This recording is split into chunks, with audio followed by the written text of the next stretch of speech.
अब शरीर दुख में है या सुख में, शरीर अपवित्र है या पवित्र है, शरीर घर में है या वन में, कोई फर्क नहीं पड़ता। अपवित्र है या पवित्र, कोई फर्क नहीं पड़ता। ये सब प्रारंभिक बातें हैं, पवित्रता अपवित्रता। शरीर शौच में बैठा हुआ, मन लीला में डूबा हुआ है, सामने प्रिया प्रीतम विराजमान है, अब वहां पवित्रता पवित्रता का क्या, कैसे जालोगे इन बातों को।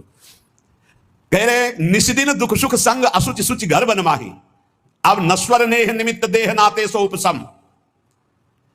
ये नश्वर आसक्ति का कारण जो शरीर धर्म है, शरीर संबंध है, शरीर भोग है, इनका जो पूर्ण रूप से त्याग कर देता है वही इस स्थिति को प्राप्त होता है। अब हमारे श्यामा कुंज बिहारी प्राण धन सर्वस्व है, सर्वस्व है, वही हमारे शिष्य हैं, वही हमारे गुरु हैं, वही हमारे जीवन है, वही हमारे प्राण हैं।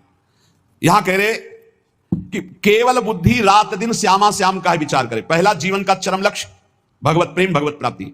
दूसरा, हमारी बुद्धि केवल विचार करे तो श्यामा श्याम के ही विषय में, किसी व्यक्ति वस्तु स्थान का अगर हमारा चिंतन हो रहा, संबंध हो रहा, तो श्यामा श्याम के संबंध से हो। जैसे गोस्वामी तुलसीदास जी कहते हैं, नाते नेह राम के मनियत सुहृद सुसेव्य जहां लो। अगर ऐसा नहीं तो फिर हर वस्तु व्यक्ति स्थान में एक आसक्ति है, वो बांध लेगी, आप श्यामा श्याम तक नहीं पहुंच पाएंगे। इसलिए बुद्धि का जरूरी है प्रिया प्रीतम में स्थित होना।